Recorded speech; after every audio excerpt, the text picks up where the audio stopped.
Welcome back to the Doctrine Deep Dive. I'm your host, and if you're a regular listener, you know that when we talk about military operations, we almost always gravitate towards the big sweeping arrows on the map. It's understandable. That's the exciting part. It is. You know exactly what I mean. The huge flanking maneuvers, the decisive strikes, the thunder runs.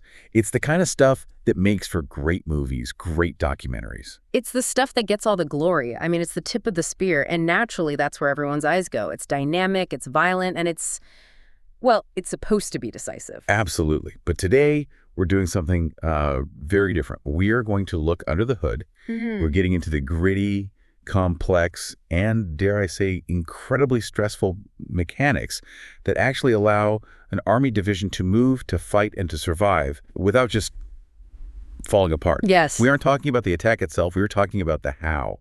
How do you actually get 20,000 people and thousands of vehicles to the right place at the right time without it just turning into a giant parking lot? Which is music to my ears. I'll be your guide through the doctrine today. There's an old saying in this business, amateurs talk tactics, but professionals, they talk logistics and enabling operations. And that's our focus today. And that is exactly where we're living today. Because you can have the best attack plan in the world, the most aggressive commanders, the bravest soldiers, but if you can't get your forces to the start line, or if they get bogged down trying to move through friendly lines, or if your entire rear area gets decimated by drone swarms, that attack plan is just a piece of paper. So we're getting very technical, very specific. You have to. And to do that, we're drawing from a pretty heavy stack of doctrine. We need to be precise, because in this world, words mean things, and misunderstanding them can have, serious consequences. So for our listeners who want to follow along, what's on the reading list? Okay, so our bedrock sources for today, the real high-level theory, are Army Doctrine Publication 337, Protection, and also Army Doctrine Publication 390, Offense and Defense. That's the foundation. But we're going deeper than that, right? Into the field manuals. We have to. The how-to really lives in the field manual. So we've got Field Manual 390, Tactics, Field Manual 394, Armies, Corps, and Division Operations. And one of my favorites, Field Manual 381, which covers the Maneuver Enhancement Brigade. And I see a few more specialist manuals on the table, too. We do, because protection is a team sport. Yeah. So we'll be pulling from Field Manual 301.44 for short-range air defense, Field Manual 311 for chemical, biological, radiological, and nuclear operations. Okay. And also Field Manual 312 for cyberspace and electromagnetic warfare, Field Manual 339 for the military police, Field Manual 50 for the actual planning process, and finally Army Techniques Publication 337.34 for survivability. Wow. Okay, that is a serious library. A lot to cover. So let's try to synthesize this. What's the mission statement for this deep dive? What problem are we trying to solve for the listener? I think the mission is to unpack two critical pieces of the puzzle that often get overlooked. First, how does a division actually sustain its momentum?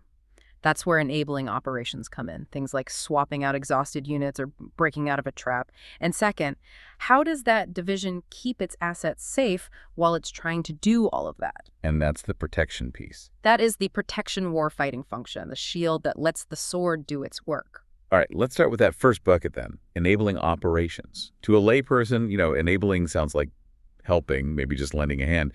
But in a military context, I feel like it's much more specific. It is. It's very specific. If we look at Field Manual 390, it defines enabling operations essentially as operations that are not the decisive event themselves. Okay, so not the final battle. Not the final attack that wins the war, no. But, and this is the absolute key, they are conducted to support those offensive, defensive, and stability operations. Think of them as the grease in the machine. Without that grease, the gears lock up, the machine grinds to a halt. So what's on the list? What officially counts as an enabling operation in the eyes of the Army? The big ones listed in the doctrine are security, reconnaissance, troop movement, relief in place, and passage of lines. And we are looking at this from a division perspective today, which is important. It's critical, and that changes the scale of everything. Field Manual 394 constantly reminds us that a division is a massive formation. We're talking about, 15 to 20,000 soldiers, thousands of vehicles. You don't just turn around a division. You don't just turn it around like you turn around a car, or even a squad of 10 people. It can take miles and miles of road space. So at this level, enabling operations are all about maintaining two things: tempo and operational reach. Tempo being the speed and the rhythm of the operations. Exactly. But it's relative speed. It's about operating faster than the enemy can react. If you have to stop your entire advance because your lead brigade is exhausted and you don't have a smooth process for swapping them out, you lose tempo. And the enemy gets a vote. The enemy gets a vote, and they get a breather. They dig in. They resupply. They call up reinforcements. Enabling operations are what allow you to keep the pressure on relentlessly. Okay, let's unpack one of those you mentioned. The idea of moving units around. Because one of the things that just jumped out at me in the reading was the sheer organized chaos of moving one massive unit through another massive unit that's in contact with the enemy. It is a recipe for disaster if you don't plan and rehearse it down to the last detail. We're talking about passage of lines. Yes. This comes straight from Field Manual 390, Chapter 16. A passage of lines is an operation where one force moves through another force's established combat positions, either to get into contact with the enemy or to get out of contact. So let's try to visualize this. Imagine I'm a tank brigade commander. I'm tasked to attack the enemy, but there's an infantry brigade sitting right in front of me holding the line. I literally have to drive my tanks through their living room to get to the fight. That is a perfect description of a forward passage of lines. And it sounds simple, right? Hey, just let me through. But think about all the friction points. The stationary unit, the infantry in your example, is dug in. They've got machine guns with established lanes of fire. They have obstacles and maybe even minefields laid out to stop the enemy from attacking them. Right, and now I have to drive through those minefields. Now, suddenly, you have hundreds of tanks and armored vehicles trying to squeeze through very specific cleared lanes in their lines, all while the enemy isn't just sitting there watching politely. No, I assume they're shelling this obvious concentration of forces. They are absolutely watching for that. They're listening to your radio traffic. They're trying to hit you with artillery. The key friction point here, and the doctrine is very clear on this, is the transfer of responsibility. There is a specific control measure called the battle handover line. The battle handover line. That sounds incredibly dramatic. What does that signify on the ground? It's the invisible line in the sand where the commander of the stationary force essentially says to the passing commander, okay, the fight is yours now, good luck. And until that moment. Until you cross that line and formally accept the handover, the stationary unit is still responsible for shooting at the enemy. The moment that handover happens, the passing unit takes charge. They control the fight. Why is that precise moment so critical? What happens if it's messy? Because if that communication is muddy, or if it happens too early or too late, you could have a period where nobody is in charge of the fight. Right. Or worse, both commanders are trying to call shots in the same space. Imagine two quarterbacks trying to call different plays for the same team at the same time. Just chaos. Complete chaos.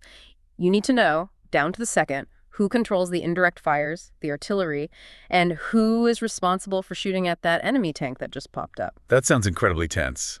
But I feel like the reverse would be even harder. A rearward passage of lines? Oh, it is much, much harder. In a rearward passage, a unit is withdrawing, falling back through a friendly unit that's set up behind them. And if a unit is withdrawing, that usually implies that things are not going great for them, right?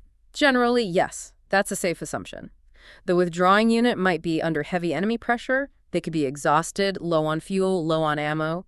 They might even be partially defeated and disorganized. They are running on adrenaline and maybe fear. So now this organized stationary unit has to deal with them. Exactly. The stationary unit behind them has to open up their defensive lanes to let their friendly forces through.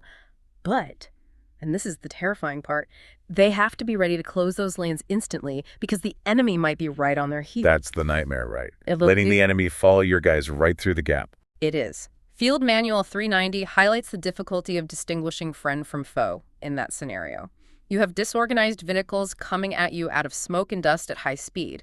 Are those your guys? Or is that an enemy tank chasing them? The level of coordination required for recognition signals and clearly marked lanes is it's intense. And if you mess that up? If you get it wrong, you get fratricide, friendly fire. You end up engaging your own retreating forces. Or you hesitate. You wait too long to identify them, and the enemy follows them right through the gap you just opened and penetrates your main defensive line.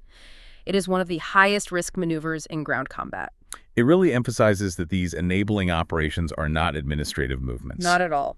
It's a tactical maneuver, often in direct contact with the enemy. It requires as much planning and rehearsal as the main attack itself. So that's moving through a unit. What about just swapping places entirely? The doctrine calls this relief in place. Right, that's Chapter 17 of Field Manual 390. My first question is, why?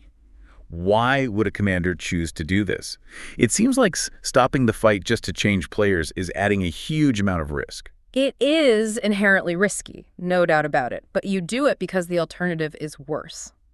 The most common reason is simply combat exhaustion. Just get worn out. Units can only fight at peak efficiency for so long. Humans break down, machines break down. Eventually, you have to pull them off the line to get them food, ammunition, fuel, and most importantly, sleep. You have to refit and rest them. I know there are other reasons. Absolutely. The mission might change. Maybe you have a light infantry unit holding some very rough mountainous terrain, but now the plan is to attack out of there into open ground. So you need tanks. You need tanks. You need an armored unit that can handle that open maneuver, so you have to conduct a relief in place to swap the infantry for the armor before you kick off the attack. So how do they actually do it? Is it just a quick high five and they switch fighting positions? Well, there are three basic methods the doctrine gives us. First, there's sequential. That's relieving one small piece at a time. Maybe one company pulls out, and the new company moves in and gets settled. Then the next company goes. It's the slowest method by far, but it's also the safest because you keep most of your guns on the line while these little swaps are happening. You maintain your combat power. You maintain density, exactly. Then you have the opposite, simultaneous. Which sounds fast. It's very fast. Everyone swaps at once. But for that window of time, you have twice the vehicles clogging up all the roads. And nobody is 100% focused on the enemy because half of them are packing up their gear and the other half are trying to set up theirs. It creates a moment of absolute total vulnerability. I can't imagine choosing that unless you were in a huge hurry. You'd have to be. And the third method is staggered, which is really just a mix of both, a hybrid approach depending on the terrain and how much pressure you're under from the enemy. I have to imagine the enemy would love nothing more than to catch a unit in the middle of a simultaneous relief. That is the ultimate disaster scenario, and that is why the #1 golden rule for a relief in place, and the doctrine emphasizes this over and over, is operations security, or OPSEC. Don't let them know it's happening. The enemy cannot know a relief in place is happening, period. But how do you hide moving an entire brigade? I mean, that is thousands of soldiers, hundreds of vehicles, engines starting up, radios crackling. Deception. You have to be incredibly clever. You maintain the exact same radio traffic patterns. The new unit might even start using the call signs of the old unit before the relief even starts. You might leave some of the old unit's artillery pieces firing while the new unit moves in, just to keep the sound of the battlefield consistent. So you're putting on a performance. You are. You have to mask the noise, mask the electronic signature, mask the thermal signature, because if the enemy realizes you're swapping out, they will hit you with every artillery piece they have while you are at your most exposed and disorganized. Talking about disaster scenarios. Let's go to the big one, the one that Field Manual 390, Chapter 18 covers, encirclement. This is the nightmare. Encirclement operations. This is when the music stops. The enemy controls all the ground routes around you. You're cut off. Correct. You have lost all freedom of maneuver. And the doctrine is fascinating here because it addresses the psychological aspect almost immediately. Really? It gets into the feelings of the soldiers.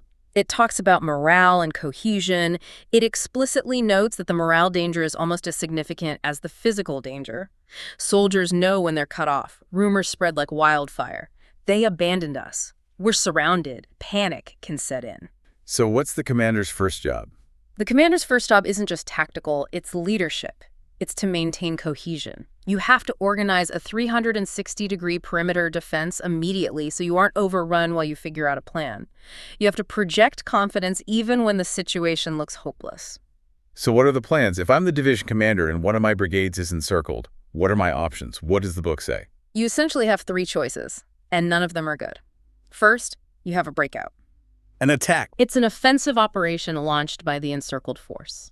They have to identify a weak point in the enemy ring, concentrate all the remaining combat power on that one spot, and attack with everything they have to punch a hole and reconnect with friendly forces. It requires a lot of, let's use the doctrinal term, audacity. It does. It requires audacity and deception. You have to make the enemy think you're defending, or maybe that you're going to attack somewhere else, and then you slam into their actual weak point with surprise and violence.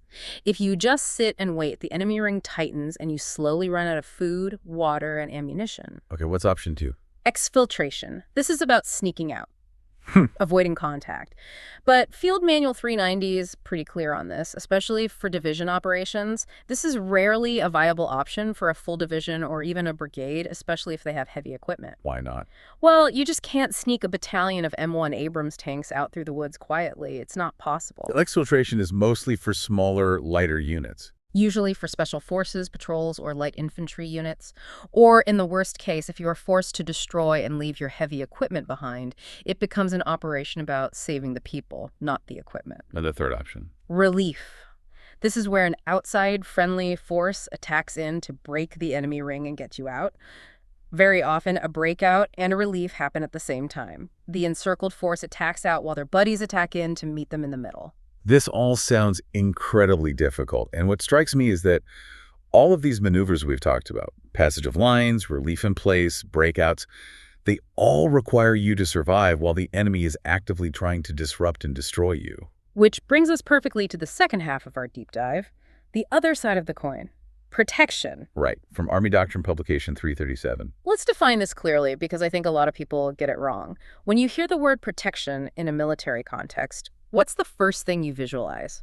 Honestly, I picture sandbags, bunkers, maybe some of those big concrete barriers, basically hiding, digging a hole and waiting for the shelling to stop. And that is the most common misconception. I want to be very, very clear. Protection is not just hiding in a bunker. That's a passive activity. Doctrine defines the protection warfighting function as the preservation of the effectiveness and survivability of mission-related military and non-military personnel, equipment, facilities, information, and infrastructure. That is a mouthful. What's the key phrase there? The key phrase is preservation of effectiveness. You are protecting your combat power so you can use it later. It's an active process. It's about preventing the enemy from taking your pieces off the chessboard before you can even make your move. If you just hide in a bunker, you're not effective. You've basically taken yourself out of the fight. The doctrine, the ADP, lists 5 principles of protection. I feel like these are important to understanding the overall mindset. It's not just a checklist of things to do. It's a whole philosophy. They are the absolute foundation. Let's run through them. First is comprehensive, meaning protection is all-inclusive. You aren't just protecting your tanks. You're protecting the logistics trucks, the command posts, the medical stations, your coalition partners, maybe even key civilian infrastructure. The enemy will always attack your weakest link. If they can blow up all your fuel trucks, your billion-dollar tanks become very expensive, very heavy statues. Okay, that makes sense. Second is integrated. Protection is not sprinkles you put on the cupcake after it's already baked. It has to be baked into the plan from the very beginning. If you plan a big attack and then, as an afterthought, say, oh, hey, maybe we should bring some air defense, you have already failed. It has to be part of the initial design. Got it. Don't bolt it on later. What's number 3? Third is layered. This is crucial in the modern era. You never, ever rely on just one thing to protect an asset. You have a physical barrier, like a concertina wire fence. Then behind that, you have a guard and a watchtower. Then you have a drone overhead watching the perimeter. Then you have an electronic jammer to counter enemy drones. If one layer fails, the next layer is there to catch the threat. It's like stacking slices of Swiss cheese. If you stack enough of them, eventually there are no holes that go all the way through. That is the perfect analogy. Fourth is redundant. This is related to layered but distinct. Yeah. If your primary air defense radar gets blown up, do you have another one ready to take its place? If your primary command post is destroyed, is there an alternate one ready to go? Critical systems need backups. And the last one. And finally, enduring. Protection has to be continuous. You can't stop protecting just because you're tired or because it's day 30 of the operation. The enemy loves to attack during shift changes, during bad weather, or at 3 o'clock in the morning when everyone's vigilance is at its lowest. Protection never gets to sleep. I want to talk about the planning side of this, Okay. because you mentioned resources. You can't protect everything equally, right? Yeah. I mean, you literally don't have enough walls and guards and anti-aircraft missiles for every single truck in a division. And that is the hard, cold reality of command. Field Manual 50 and ADP 337 walk through this planning cycle. Commanders and their staffs have to create two critical lists. The first is the critical asset list, or the CAL. Okay, what goes on that list? This is the list of everything we absolutely must protect to accomplish the mission. If we lose this specific radar, we lose the battle. If this bridge is destroyed, our attack fails. It's the list of non-negotiables. The must-haves to win. Right. Then they do an honest assessment of their resources. How many air defense batteries do we actually have? How many military police companies? How many engineer platoons with bulldozers? And based on that, they create the second list, the defended asset list, or the DAL. And the difference between the two is risk. The difference between the two is pure risk. The defended asset list is the stuff we actually can protect with the resources we have on hand. The delta between those two lists, the things that you know are critical but you know are unprotectable or underprotected, that is where the risk lives. That's what keeps a commander awake at night. Making those hard choices. Making those hard choices. Do I put my only short-range air defense battery over the command post, or do I put it over the main ammunition dump? You can't do both. That decision is a life or death calculation. So who manages all of this? We keep talking about how huge a division is. The division commander is rightly focused on the deep fight, looking 24, 48, 72 hours out at what the enemy's main force is doing. Who is watching the backyard? Who is making sure the supply lines stay open and the command posts don't get overrun? This is where we introduce the unsung hero of division operations, the Maneuver Enhancement Brigade, or ME. The Maneuver Enhancement Brigade. I have to be honest, it sounds like a corporate buzzword from a team-building retreat. We're here to enhance your maneuver synergies. It does sound a bit dry, I'll give you that. But Field Manual 381 makes it crystal clear that this unit is absolutely indispensable. It is the backbone of the entire rear area. So what is it? Is it an infantry brigade? An artillery brigade? No, and that's what makes it unique. It is a multifunctional headquarters. Its primary job isn't to go find and fight the main enemy army. Its job is to run the support area. The support area, so the rear echelon, the logistical hub. Exactly. The area behind the direct fighting, where the logistics hubs, the ammo dumps, the command posts, and the reserve units all live and operate. The Maneuver Enhancement Brigade is basically the landlord and the sheriff of that entire area. I like that analogy, the landlord and the sheriff. Explain the landlord part. Well, they do terrain management. That's the landlord part. A division support area is an incredibly crowded place. You've got fuel farms, ammunition supply points, maintenance depots, medical facilities, maybe streams of refugees, maybe civilian contractors. If everyone just parks their vehicles wherever they want, you get instant gridlock. The traffic jam of death you mentioned earlier. Precisely.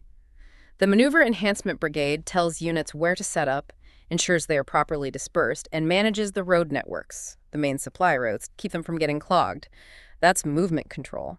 They are the traffic cops keeping the arteries of the division flowing with blood and bullets. Okay, and the sheriff part. That's area security. Just because you are in the rear doesn't mean you are safe. Not anymore. Enemy special forces, local partisans, or even bypassed enemy units might be back there trying to blow up your ammo dumps or assassinate your commanders. The Maneuver Enhancement Brigade coordinates the defense against those kinds of threats. They fight what doctrine calls Level 1 and Level 2 threats. Snipers, saboteurs, small raid teams. But what if a really big threat shows up in the rear? Like, what if an entire enemy tank battalion breaks through the front line and comes charging into the support area? Surely the Maneuver Enhancement Brigade can't fight that on its own. That is what we call a Level 3 threat, a significant, organized tactical force. And you're right, the Maneuver Enhancement Brigade headquarters isn't equipped with enough heavy weapons on its own to fight that. However, they can be given control of something called a Tactical Combat Force, or TCF. TCF. Yes. This is a dedicated combat unit, maybe a battalion of tanks or mechanized infantry, that is assigned to the rear area specifically to be the hammer. It's a sheriff's heavily armed posse. If a major threat appears, the Maneuver Enhancement Brigade acts as the headquarters that directs the Tactical Combat Force to find and destroy it. So the Maneuver Enhancement Brigade really takes all that cognitive load off the division commander. The division commander can focus forward on the main fight, knowing that someone competent is watching his back. That is its exact purpose. It allows the division commander to focus on the decisive fight without constantly having to look over their shoulder and worry about what's happening 10 miles behind them. Okay, we've talked about the who and the how. Let's not call it a rapid fire round, but let's go through the what. The specific tools in the protection toolkit. We have that stack of specialist manuals here that you listed at the beginning. I'm going to throw a topic at you, and you give me the doctrinal nugget, the so what for the listener. Sounds good. Let's do it. First up, Air and missile defense. We've got Field Manual 301.44. Short-range air defense. The big takeaway here is that the threat environment has completely changed. It used to be all about shooting down enemy jets. Now, the primary threats are cheap drones, cruise missiles, and low-flying helicopters. The goal is to destroy or nullify them before they can hit the division's critical assets. And remember, if you can't shoot them down, you have to rely on passive measures. Camouflage, dispersion, concealment. You have to look like a rock or a bush, not like a command post. Next on the list, CBRN. That's chemical, biological, radiological, nuclear, from Field Manual 311. Right. And it's not just about learning how to put on your gas mask.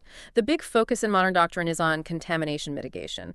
The assumption is that you will be contaminated. The question is, how fast can you decontaminate your soldiers and your equipment and get them back into the fight? It's all about resilience. You don't just pack up and go home because it gets dirty. You clean up and you keep shooting. The doctrine focuses heavily on how to continue to operate in a dirty environment without losing all your tempo. Okay. Survivability operations. From Army Techniques Publication 337.34. In a word, hardening. This is all about earth moving. It's engineers with bulldozers digging fighting positions for tanks. It's building earthen berms around your fuel bladders so they don't all go up if one gets hit. It's effective camouflage. It is actively making it physically difficult for the enemy to find you, and if they do find you, making it hard for them to kill you with a single artillery shell. The old saying is true, if you aren't digging, you're dying. Let's shift to the invisible battlefield, cyber and electromagnetic warfare. Field Manual 312. This is huge, and it's a domain where protection isn't just physical anymore. It's about protecting the network, what the doctrine calls Department of Defense Information Network operations. If the division commander can't talk to his brigades because the enemy has jammed all the radios or hacked the command server, the division is paralyzed. It's a brain without a nervous system. So it's digital armor. It's digital armor. It's electronic hardening. You have to treat your network like a primary weapon system that needs to be guarded and defended just like a tank or a helicopter. Last one on the list, policing and detention, from Field Manual 339. The military police. We mention them as the sheriff, but they have a very specific and critical role in populace and resources control and detention operations. Think about it. If your brigades capture 1,000 enemy prisoners, who watches them? You don't want your tank crews doing it. You need them in the tanks, fighting. It takes them out of the fight. It removes combat power from the front line. So the military police handle the prisoners, processing them, guarding them, moving them to the rear. They remove that friction so the maneuver units can keep moving forward. They also handle things like controlling refugee movements on the main roads so that military traffic can get through. Yeah, it really is a massive ecosystem, isn't it? It's not one thing. It's 1,000 different things all having to work in concert. It is. And if any one of them fails, the whole organism is at risk. And that's really the big takeaway. So let's bring this all together. We started with the idea that the arrows on the map get all the glory and attention. But what have we really learned today? We've learned that a division is a massive breathing organism. It consumes unbelievable amounts of supplies, it gets tired, it gets wounded, and it needs constant security. Enabling operations, like a passage of lines or a relief in place, are what allow that organism to move and transition without having a metaphorical heart attack. And protection? And protection is its immune system. It's the combination of things that allows the organism to endure blows from the enemy and keep functioning even when it's hurt. And where does the Maneuver Enhancement Brigade fit into that analogy? I'd say the Maneuver Enhancement Brigade is It's the central nervous system for the body's core functions. It's the landlord and the immune system coordinator. It ensures the support area, the vital organs of the division can function so that the fists can keep punching. I like that. It puts the respect where it belongs on these often overlooked units. But here is where it gets really interesting, and this is the thought I want to leave our listeners with today. Go for it. We talk about rear areas and support areas as if they are somehow safe zones. We think of them as places to rest and refit, far from the sound of the guns. But look at the modern battlefield. Long-range precision missiles. Drones that can loiter for hours and strike anywhere, anytime. Special operations forces that can be inserted deep behind your lines. Cyber attacks that can hit your command post from another continent. Right. The range and precision of weapons has made the entire battlefield transparent. Exactly. My point is this. In modern large-scale combat operations, there are no safe areas. The rear area is just a different kind of front line with different kinds of threats. And if a division cannot execute a passage of lines while under enemy artillery fire, or if it cannot protect its critical supply hubs from a swarm of cheap drones, then it does not matter how good their tanks are. Or how brave their soldiers are. It doesn't matter. They will lose. The war might not be decided by a brilliant flanking maneuver. It might be decided by a traffic jam in the rear that gets targeted by enemy rockets because the Maneuver Enhancement Brigade failed to properly manage the terrain and control movement. That is a very sobering thought, the traffic jam of death. It really makes you look at a map completely differently. It's not just arrows. It's a fragile, complex machine that needs to be constantly greased and protected. It's the reality of professional warfare, and that is why we study the doctrine. Well, on that cheerful note, thank you for walking us through the doctrine today. It's incredibly complex stuff, but it's absolutely vital to understand how these things actually work. It was my pleasure. Always a pleasure. And to our listeners, if you really want to geek out on the details, grab those field manuals we mentioned. There is a lot of wisdom hidden in the fine print. Thanks for joining us on the Doctrine Deep Dive. We'll see you on the next one.